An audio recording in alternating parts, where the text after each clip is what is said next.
हरे कृष्णा कृष्णा कृष्णा हरे हरे, हरे राम राम राम हरे हरे। श्रील प्रभुपाद की जय। श्रीमद् भगवद गीता यथाजथो की जय। हरे कृष्णा। हम सबको स्वागत करते हैं भक्ति शास्त्री कोर्स में। आज भक्ति शास्त्री कोर्स में हम चौथे पाठ क्लास करेंगे। इसके पहले हम तीसरे क्लास में पहला अध्याय प्रथम अध्याय के 11 नंबर श्लोक तक पाठ किए थे, चर्चा किए थे। आज हम श्लोक 12 से चर्चा करेंगे। तो हम देखे थे उसके पहले पूरा अध्याय का चैप्टर ब्रेकडाउन कैसे था। श्लोक 1 से 11 तक युद्ध की तैयारी चर्चा किए थे हम। श्लोक 12 से 20 तक होता है पांडवों की विजय के संकेत। पांडवों की विजय के संकेत 12 से 20 और 21 से 27 तक कृष्ण के भक्त वात्सल्य, ये है पहला भाग। तो हम शुरू करते हैं। ओम नमो भगवते वासुदेवाय। ओम नमो भगवते वासुदेवाय। ओम नमो भगवते वासुदेवाय। श्लोक 12 से पाठ कर रहे हम। तस्य संजनयन् हर्षं कुरु वृद्धः पितामहः सिंहनादं विनोद्योच्चैः शंखं दध्मो प्रतापवान। तब कुरुवंश के वयोवृद्ध परम प्रतापी एवं वृद्ध पितामह ने सिंह गर्जना की सी ध्वनि करने वाले अपने शंख को उच्च स्वर से बजाया, जिससे दुर्योधन का हर्ष हुआ। तो तब क्या किए, मतलब दुर्योधन इतना सब कुछ बोले तो भीष्मदेव क्या सोचे, इससे क्या बात करें, मतलब ये तो दुर्योधन ऐसे ही बात कर रहा है, सब कुछ उनको पता चल गया, ये तो कूटनीति राजनीति सब कुछ कर रहा है। लेकिन फिर भी दुर्योधन का मन में शंका है और दुर्योधन राजा है, राजा के पक्ष में वो युद्ध कर रहे हैं। तो दुर्योधन को आशा देने के लिए कि भैया तुम चिंता मत करो, मैं पूरी दम से युद्ध करूंगा, इसके लिए वो शंख बजाए। तो तात्पर्य में प्रभुपाद कहते क्यों शंख बजाए थे, कि पहला कारण ये था कि दुर्योधन को यह दिखाने के लिए कि मैं तो युद्ध करूंगा पूरी तरह से, मेरा जितना मरते दम तक जितना सामर्थ्य है उससे युद्ध करूंगा। इसलिए शंख, एक क्षत्रिय का युद्ध में जब युद्ध शुरू होने के पहले शंख बजाते हैं, तो शंख बजाने से वो ये कह दिया कि मैं युद्ध करने के लिए प्रस्तुत हूँ, तैयार हूँ। और दूसरा कारण ये था कि वो शंख बजाए कि ये कह दिए परोक्ष रूप से कि भैया तुम्हारा कोई आशा नहीं है, क्योंकि ये शंख बजा रहा हूं ना, शंख किसके प्रतीक है, किसके संपद है, विष्णु जी के। शंख चक्र गदा पद्मधारी उनके पास रहता है ना शंख। तो शंखधारी भगवान विष्णु जो हमारा विरुद्ध टीम में है, जो शंख बजाने वाला जो है शंखधारी भगवान, शंख चक्र गदा पद्मधारी, वो तो हमारे पक्ष में नहीं है, पांडवों के पक्ष से वो है, खड़े है, देखो। तो इसीलिए तुम्हारा जीतने का कोई आशा नहीं है। वो भी तो इस एक तरह से आशा भी दे दिया, दूसरी तरफ से ये भी बता दिया कि नहीं, विजय तो पांडवों का ही होगा, लेकिन मैं युद्ध करूंगा, मेरा कर्तव्य युद्ध करना, मैं करते जाऊंगा।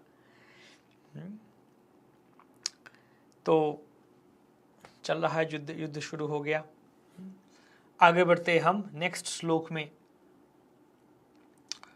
ये बता दिया कि दुर्योधन को बता दिया कि उन्हें युद्ध में विजय की आशा नहीं है, कि दूसरे पक्ष में साक्षात भगवान श्री कृष्ण है, आशा नहीं है, बता दिया। श्लोक 13। ततः शंखाश्च भैर्यश्च पनवानक गोमुखाः सहसैवाभ्यनन्तस्य शब्दस्तु मूलोऽभवत्। ततः शंखाश्च भैर्यश्च पनवानक गोमुखाः सहसैवाभ्यनन्त्यस्य शब्दस्तु मूलोऽभवत्। तत्पश्चात शंख, नगारे, विगुल, तुरही तथा सिंह सहसा एक साथ बज उठे। वह समवेत स्वर अत्यंत कोलाहलपूर्ण था। अलग अलग वाद्य यंत्र बजाया गया। श्लोक 14। ततः श्वेते ढयैर्युक्ते महती स्यान्दने स्थितो माधवः पाण्डवश्चैव दिव्यो शंखो प्रदध्मतु। दूसरी ओर से श्वेत घोड़ों द्वारा खींचे जाने वाले विशाल रथ पर आसीन कृष्ण तथा अर्जुन ने अपने अपने दिव्य शंख बजाए, अपने अपने दिव्य शंख बजाने लगे। दिव्य शंखो प्रदध्मतु। तो देखिए अभी ये बात, यहाँ पे जो बात आके हम देख सकते हैं विषय कि पहले जो बताया गया कि भीष्मदेव ने शंख बजाए, कौरवों ने भी शंख बजाया, लेकिन उनका शंख को दिव्य नहीं कहा गया। यहाँ पांडवों का शंख को दिव्यो शंखो प्रदध्मतु, उनका शंख को दिव्य कहा गया, दिव्यो। तो इससे ये प्रतीत होता है कि विजय तो पांडवों का ही मिलने वाला है। तो ये जो रथ, ये दिव्य रथ था, ये रथ भी एक दिव्य रथ भी दिव्य कहा गया। यह विशाल रथ पर, एक विशाल रथ पर स्थित थे। स्यांदने स्थितो, तो ये जो रथ ये अग्निदेव दिए थे अर्जुन को, अग्निदेव से मिला था। जो खांडव वन दहन करने के समय अर्जुन ने अग्निदेव को खांडव वन दहन करने दिया और इंद्र से युद्ध किए थे, मतलब इंद्र के विरुद्ध गए थे। तो अग्निदेव बहुत प्रसन्न होकर ये रथ दिए थे, दिव्य कहा गया। आगे वाले श्लोक में कहते हैं, पांचजन्यम ऋषिकेशो देवदत्तम धनंजयः पौंड्रम दध्मो महाशंखम भीमकर्मा वृकोदरः। भगवान कृष्ण ने अपना पांचजन्य शंख बजाया। अर्जुन ने देवदत्त शंख तथा अतिभोजी एवं अति मानवीय कार्य करने वाले भीम ने पौंड्र नामक भयंकर शंख बजाया। तो अलग अलग शंख बजाया गया। तात्पर्य में कहते हैं, प्रभुपाद के ऋषिकेश बताया गया इस श्लोक में। कृष्ण को ऋषिकेश, कृष्ण का नाम है क्या? ऋषिकेश। उनको ऋषिकेश शब्द से पुकारा गया। तो क्यों ऋषिकेश नाम से पुकारा गया उनको? क्योंकि सारे इंद्रियों का स्वामी है वो, इसलिए उनको ऋषिकेश नाम से पुकारा गया। और इस श्लोक में भगवान कृष्ण को ऋषिकेश कहा गया है क्योंकि वे ही समस्त इंद्रियों के स्वामी हैं। तो क्या होता है, भगवान समस्त जीवों के हृदय में स्थित होकर इंद्रियों की निर्देशन करते हैं, किंतु वे इस तरह निर्देशन करते हैं कि जीव उनकी शरण ग्रहण कर ले। और विशुद्ध भक्त की इंद्रिय का तो वे प्रत्यक्ष दर्शन करते हैं। तो यहाँ एक सोचने वाली बात यह है कि भगवान सारे जीव, जितना जीव होता है सबका हृदय में है और सबका इंद्रिय को भगवान निदर्शन करते हैं, उसको नियंत्रण करते हैं। भगवान परमात्मा के रूप में है हमारा हृदय में और सारे के सारे जीव को वो निदर्शन करते हैं। लेकिन जो विशुद्ध शुद्ध भक्त है उनका इंद्रिय को भगवान प्रत्यक्ष रूप में नियंत्रण निदर्शन करते हैं। परमात्मा परोक्ष रूप हो गया, ब्रह्म परमात्मा भगवान। ये हम और आगे आने वाले अध्याय में देखेंगे ब्रह्म परमात्मा भगवान का मतलब क्या है। तो ब्रह्म आंशिक प्रकाश है, अंश प्रकाश है, परमात्मा भी अंश प्रकाश है, पूरा प्रकाश नहीं है। लेकिन भगवत स्वरूप ही पूरा प्रकाश है। और इस भगवत स्वरूप से भगवान उनके शुद्ध भक्त का इंद्रियों को निदर्शन करते हैं। और कहा गया कि जैसे मधु नाम का दानव का भगवान संहार किए थे, वध किए थे, हत्या किए थे। माधव या मधुहंता बोला जाता है भगवान को। मधुकैटव का वध किए थे। ऐसा अलग अलग नाम है भगवान का, माधव, मधुसूदन। क्यों है? क्योंकि उन्होंने मधु नाम के असुर को मारा था। फिर गाय तथा इंद्रियों के आनंद देने के कारण गोविंद कहलाते हैं। वसुदेव के पुत्र होने के कारण इनका नाम वसुदेव है। देवकी को माता रूप में स्वीकार करने के कारण इनका नाम देवकी नंदन है। और वृंदावन में यशोदा के साथ बाल लीलाएं करने के कारण यशोदानंदन है। अर्जुन के पार्थ के मित्र है, पार्थ सारथी है। इसी प्रकार उनका नाम है ऋषिकेश। माधव मतलब माँ, मतलब लक्ष्मी देवी के पति, लक्ष्मीपति माधव। तो यह अर्जुन का धनंजय कहा गया क्योंकि अर्जुन सारे धन को इकट्ठा किए थे, संग्रह किए थे। और भीम को वृकोदर क्योंकि वो इतना खा सकते थे। वृकोदर, भीम कर्मा वृकोदरा, भीम को वृकोदर कहा गया। अधिक खा भी सकते थे, अधिक कार्य भी कर सकते थे, ऐसा नहीं सिर्फ खाते ही थे, कार्य भी ऐसा ही करते थे। श्लोक 16 से 18। अभी कौन सा शंख किनके पास थे? अनंत विजयम राजा कुंती पुत्र युधिष्ठिरः नकुलः सहदेवश्च सुघोषो मणिपुष्पकौ काश्यश्च परमेश्वासः शिखण्डी च महारथः धृष्टद्युम्नो विराटश्च सात्यकिश्चापराजितः द्रुपदो द्रौपदेयाश्च सर्वशः पृथिवीपते सौभद्रश्च महाबाहु शंखं दद्मुः पृथक् पृथक्।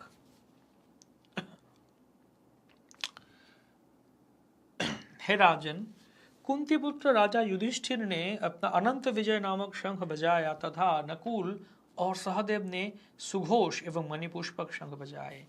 महान धनुर्धर काशीराज, परम योद्धा शिखंडी, धृष्टद्युम्न, विराट, अजेय सात्यकी, द्रुपदी के पुत्र तथा सुभद्रा के महाबाहु पुत्र आदि सबों ने अपने अपने शंख बजाए।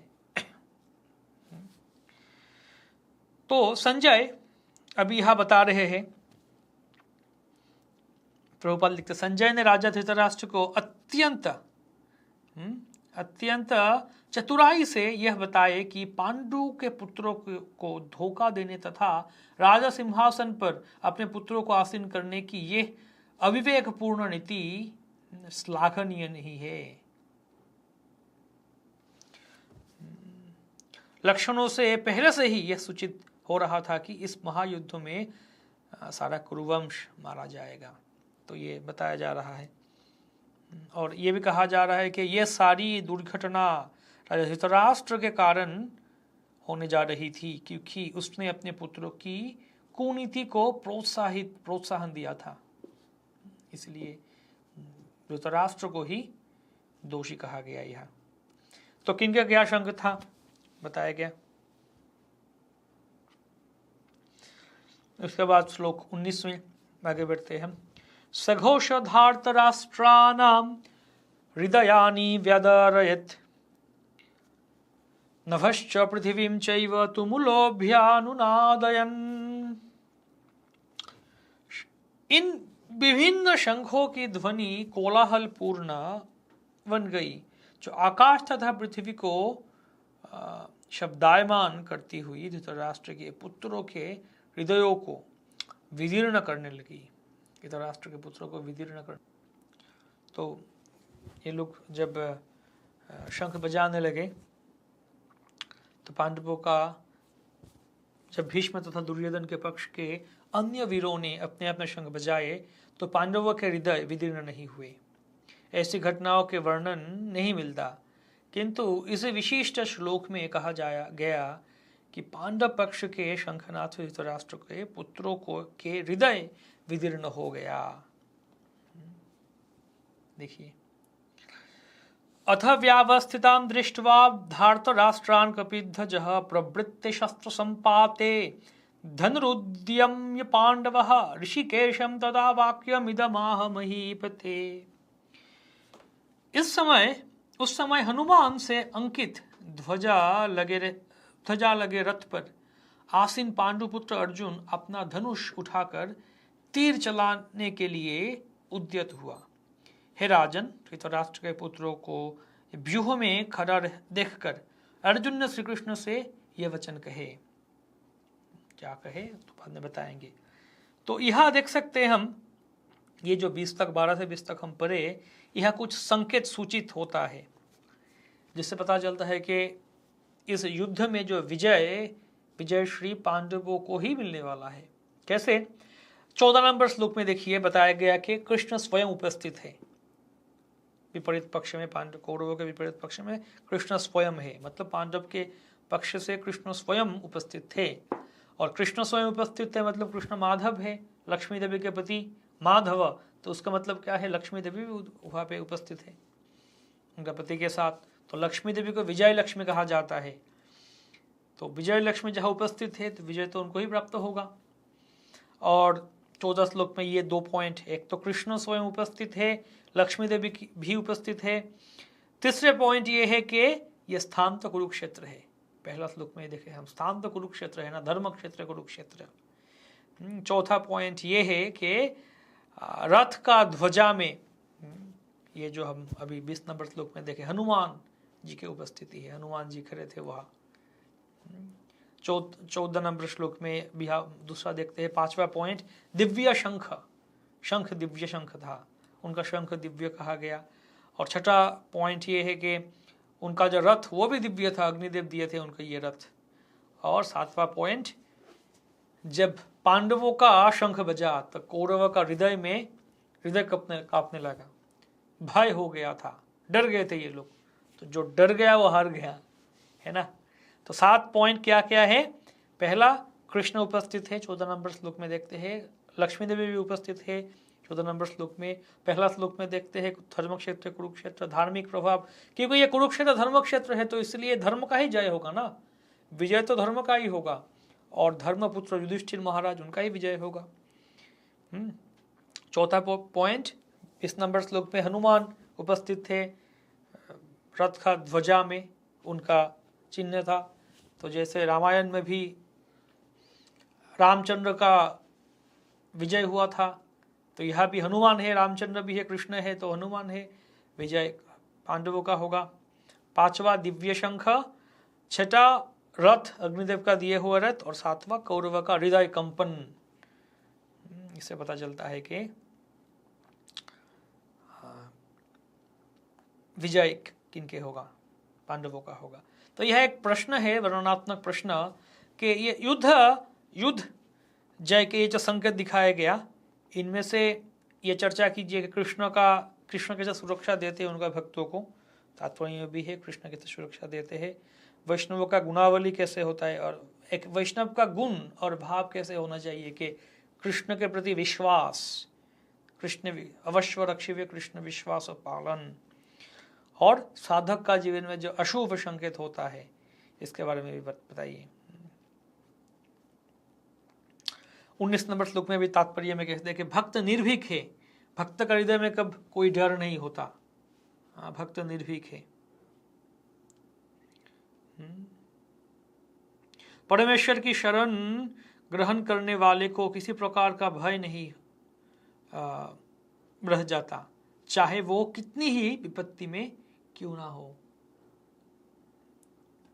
पहला श्लोक में ही पहला अध्याय में बता रहे हैं, और अंत में जाके इस भगवत गीता के अंतिम श्लोक में भी कहा जाएगा, यत्र योगेश्वर कृष्ण यत्र पार्थ धनुर्धर तत्र श्री विजयो भूतिर ध्रुव नीतिर मतिर मम, कि जहाँ कृष्ण है, उनके भक्त पार्थ अर्जुन है, वहाँ तत्र श्री विजय भूति ध्रुव नीतिर मतिर मम, ये सब रहेगा, विजय उनको ही प्राप्त होगा। तो डर किस बात का है ना। तो अभी श्लोक 21 से 27 तक कृष्ण और अर्जुन रथ को कृष्ण लेके उभय दोनों पक्ष के बीच में खड़ा करेंगे और दर्शन करेंगे। दर्शन करके क्या बताएंगे देखेंगे हम, और इससे कृष्ण का और भक्त वात्सल्य भाव हम देख सकते हैं।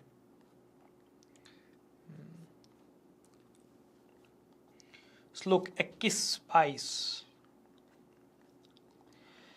अर्जुन उवाच सेनयोरुभयोर्मध्ये रथं स्थापय मेच्युत यावदेतां निरीक्षेऽहं योद्धुकामानवस्थितान् कैर्मया सह योद्धव्यम् अस्मिन् रणसमुद्यमे। अर्जुन ने कहा, हे अच्युत, कृपा करके मेरा रथ दोनों सेनाओं के बीच ले चले, जिससे मैं यहाँ उपस्थित युद्ध की अभिलाषा रखने वालों को और शास्त्रों की इस महान परीक्षा में जिनसे मुझे संघर्ष करना है उन्हें देख सकूं। तो अचानक अर्जुन ने कह दिया कि ये रथ लेके उनके बीच में खड़ा कर दीजिए, मैं उनको देखना चाहता हूँ कौन कौन यहाँ युद्ध करना चाहता है। तात्पर्य प्रभुपाद लिखते हैं कि क्यों अर्जुन अचानक ऐसे इच्छा कर दिए, मतलब क्यों ऐसे इच्छा था उनका। तो उनको भली भांति पता था कि ये तो युद्ध होने ही वाला है, दोनों पक्ष आए हैं, लेकिन कौन कौन यहाँ उपस्थित थे, खास करके 23 नंबर श्लोक का तात्पर्य, 23 नंबर भी पढ़ते हैं, उसके बाद चर्चा करते हैं हम। 23 नंबर श्लोक में भी कहते हैं योत्स्यमानानवेक्षेहम् यो एतेऽत्र समागताः धार्तराष्ट्रस्य दुर्बुद्धेर्युद्धे प्रिय चिकीर्षवः। मुझे उन लोगों को देखने दीजिए जो यहाँ पर धृतराष्ट्र के दुर्बुद्धि पुत्र दुर्योधन को प्रसन्न करने की इच्छा से लड़ने के लिए आए हुए हैं, उन्हें देखना चाहता हूं। तो प्रभुपाद यह कहते हैं, देखिए कि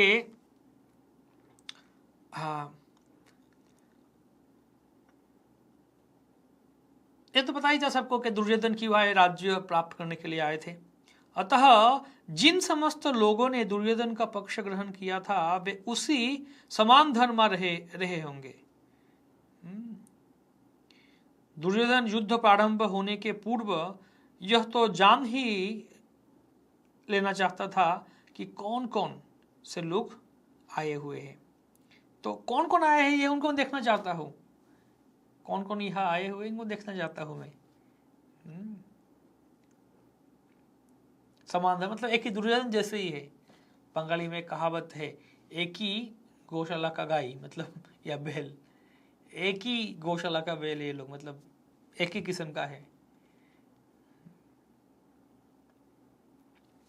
तो तात्पर्य में प्रभुपाद और भी कहते हैं, पहले पूर्व तात्पर्य में भी कहते हैं कि भगवान के भक्त हमेशा उनका सेवा में उन्मुख है।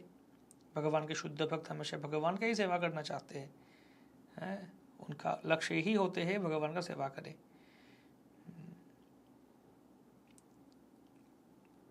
और भगवान भी भक्त के सेवा करने में हमेशा उन्मुख है। यद्यपि उन्होंने अपना भक्त का सारथी पद स्वीकार किया था, किंतु इससे उसकी परम स्थिति अक्षुण्ण बनी रही थी। भगवान तथा उनके सब सेवक का संबंध अत्यंत मधुर एवं दिव्य होता है। सेवक स्वामी की सेवा करने के लिए सदैव उद्यत रहता है और भगवान भी भक्त की कुछ न कुछ सेवा करने की कोशिश में रहते हैं।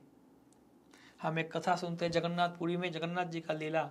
उनका एक भक्त रघु, भगवान के भक्त रघु, जगन्नाथ के भक्त, तो उनके साथ कटहल भी चुराने गए थे जगन्नाथ जी। राजा का कटहल, राजा का बगीचा में कटहल बागान था, बगीचा था, वहाँ पेड़ से कटहल चुराने गए। तो रघु जगन्नाथ रघु को लेके गए, चलो रघु कटहल चुराते। तो रघु बोले, प्रभु आपको चुराने का ज़रूरत क्या है, आप तो सबका स्वामी, आपका ही सब कुछ है, आप क्यों चुराएंगे। जगन्नाथ बोले, चुरा के खाने का मज़ा ही कुछ और है, चलो चुराते हैं। तो चुराने गए और बाद में रघु को पैर में चढ़ाए, ऊपर चढ़ो, और जगन्नाथ भाग गए। जब बाकी प्रहरी वगैरह आ गए थे, सिक्योरिटी आ गए थे, जगन्नाथ भाग गए थे। तो और एक बार रघु का कुछ बीमारी हुआ, तो जगन्नाथ देव स्वयं जाके उनका सेवा कर रहे थे। तो रघु बोले, प्रभु आप ऐसे क्यों कर रहे हो, मेरा सेवा कर रहे हो, आप अगर चाहते हो मेरा बीमारी दूर कर सकते तो फिर बीमारी बिना दूर करके आप सेवा क्यों कर रहे हैं। तो जगन्नाथ बोले, पहले तो ये कर्म है, कर्म का फल आएगा तुम्हारा, और दूसरा ये है कि मैं मेरा भक्त का सेवा करके बहुत ही प्रसन्न होता हूँ, आनंद मिलता है मुझे। तो यह भगवान उनके भक्त का रथ का सारथी बन के तो भगवान का आनंद मिल रहा है। यह जब वे देखते हैं कि उनका शुद्ध भक्त आज्ञा दे रहा है तो उन्हें दिव्य आनंद मिलता है, यद्यपि वे समस्त परिस्थितियों में अच्युत रहने वाले हैं, अच्युत रहने वाले हैं। चैतन्य चरितामृत में कहते हैं, मोर पिता मोर सखा मोर पिता मोर प्राणपति, এইভাবে যেই মোরে করে শুদ্ধ ভক্তি, আপনাকে বড় মানে আমাদের সমহীন, এইভাবে হই আমি তাহার অধীন। जो मुझे ऐसा सोचता है कि ये कृष्ण ये तो मेरा ही बंधु है, मेरा ही सखा है, मेरा ही पिता है, या फिर मेरा ही पति है, या मेरा ही पुत्र है, मोर चोखा मोर पुत्र, मेरा ही बेटा है, मेरा ही लाला है, तो ऐसे भक्ति करता है। अपना के बड़ो माने मतलब भक्त खुद को बड़ा सोचते कहते मैं तो बड़ा हूँ, कृष्ण मेरा छोटे भाई है, या फिर मेरा ही पुत्र है, या फिर मेरा ही अधीन है, मेरा ही दोस्त है। खुद को मेरे से बड़ा सोचता है या फिर मेरा समान सोचता है, तो मेरा ही दोस्त है, मेरा ही यार है, सखा है। तो ऐसे जब भाव है, वात्सल्य या सख्य वात्सल्य भाव, ऐसे ही भाव से मैं उनका वश हो जाता हूँ। সেই ভাবে হই আমি তাহার অধীন, मैं उसी भाव का वश हो जाता हूँ। आनंद आता है भगवान को।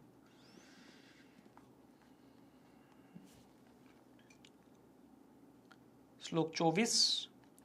संजय उवाच एवं मुक्तो ऋषिकेशो गुराकेशेन भारत सेनयोरुभयोर्मध्ये स्थापयित्वा रथोत्तमम्। संजय ने कहा, हे भरतवंशी, अर्जुन द्वारा इस प्रकार संबोधित किए जाने पर भगवान कृष्ण ने दोनों दलों के बीच में उस उत्तम रथ को लाकर खड़ा कर दिया। गुराकेश कहा गया इनको अभी, गुराकेश, जो निद्रा का विजय प्राप्त कर सकते उसके कहा जाते हैं गुराकेश। निद्रा मतलब निद्रा को कहा जाता है, गुरका का शब्द का अर्थ क्या है? नींद, और जो नींद को जीत लेता है गुराकेश। नींद का अर्थ अज्ञान भी है, मतलब जो अज्ञानता को भी जय करते हैं। अतः अर्जुन ने कृष्ण की मित्रता के कारण नींद तथा अज्ञान दोनों पर विजय प्राप्त की थी।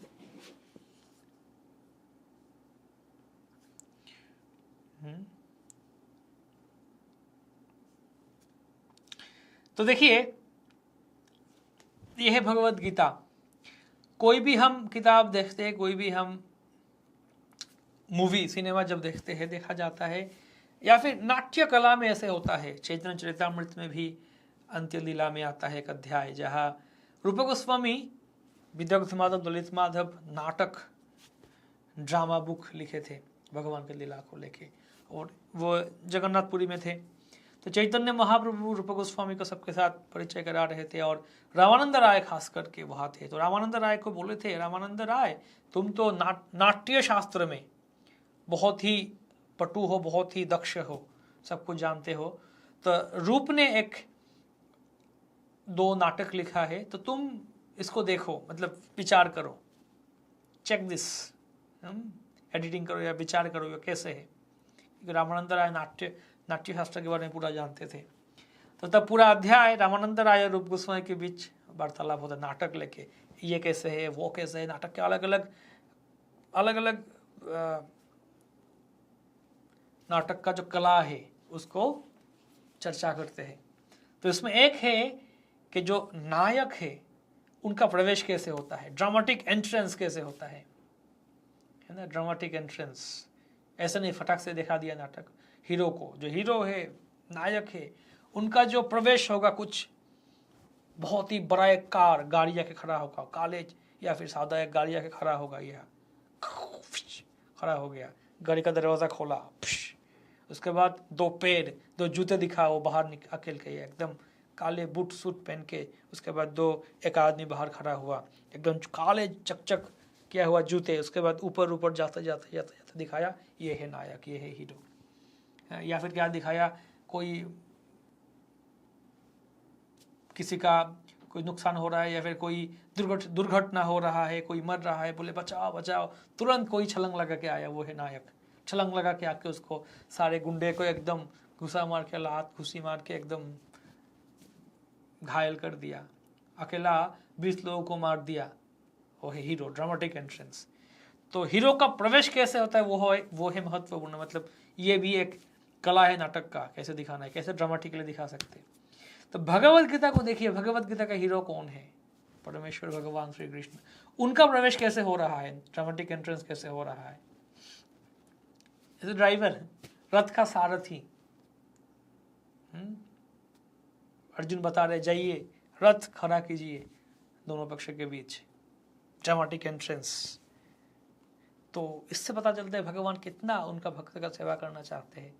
भक्त वत्सल भगवान, उनका भक्त वात्सल्य यहाँ से प्रकाश होता है, प्रकट होता है कि वो भक्तों की सेवा करने के लिए कई भी हद तक जा सकते हैं भगवान। तो यहाँ और भी कहा जा सकता समाधि, समाधि का संग क्या है ये भी दिया गया इस तात्पर्य में। समाधि, हाँ पहले समाधि, अतः कृष्ण का भक्त उनका निरंतर चिंतन करते हुए नींद तथा अज्ञान दोनों को जीत सकता है। इसको कृष्ण भावनामृत या समाधि कहते हैं। इसको ही कहते हैं समाधि, ही समाधि है। तो भगवान का भक्ति करेंगे तो नींद और अज्ञानता दोनों ही चला जाएगा। श्रील प्रभुपाद 2 ही घंटा सोते थे, रूप गोस्वामी सनातन गोस्वामी वो भी ऐसे 1.5 घंटा सोते थे, कभी सोते भी नहीं थे। भक्तिविनोद ठाकुर 2 ही घंटा सोते थे और उनका पूरा काम करते थे, पूरा 1 लाख जप करना, इतना ग्रंथ किताब लिखना, उनका जो मजिस्ट्रेट थे उनका जो सारे कोर्ट का काम निपटाना, इतना कुछ करते थे, प्रचार करना, इतना कुछ करते थे। तो नींद तो जय हो ही जाता है जब शारीरिक स्थिति के ऊपर चले जाते हैं, और अज्ञानता भी जीत हो जाता है। भीष्म द्रोण प्रमुखतः सर्वेषां च महीक्षिताम् उवाच पार्थ पश्येतान् समवेतान् कुरुनिति। भीष्म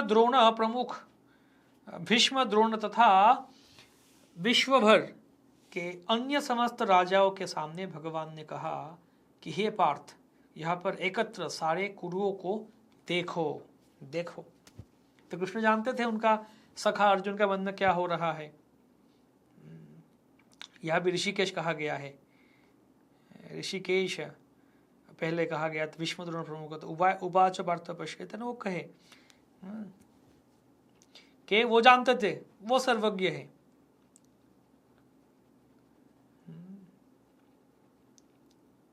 पार्थ देखो, तो पार्थ मतलब पृथा, कुंती देवी के पुत्र। तो तुम कुंती देवी के पुत्र हो, तो इसलिए तुमसे ऐसे आचरण अपेक्षा नहीं किया जाता है। काहे रोके तेरा तुम ऐसे बोलोगे, तो इसलिए भगवान इंगित कर रहे हैं। तत्रापश्य स्थितान् पार्थः पितृनथ पितामहान् आचार्यान् मातुलान् भ्रातॄन् पुत्रान् पौत्रान् सखींस्तथा श्वशुरान् सुहृदश्चैव सेनयोरुभयोरपि। अर्जुन ने वहां पर दोनों पक्षों की सेनाओं के मध्य में अपने चाचा, ताऊ, पितामहों, गुरुओं, मामाओं, भाइयों, पुत्रों, पौत्र, मित्र, ससुर और शुभचिंतकों को भी देखा। सबको देखे वहां पे, शल्य, शकुनी आदि सबको वहां देख पाए। लक्ष्मण, अश्वत्थामा के बंधु, अश्वत्थामा के जैसे बंधु मित्र थे, लक्ष्मण जैसे पुत्रों, शल्य शकुनी जैसे मामाओं, दुर्योधन जैसे भाइयों, सबको देखे वहां। तान् समीक्ष्य स कौन्तेय सर्वान् बन्धूनवस्थितान् कृपया परयाविष्टो विषिदन्नीदमब्रवीत्।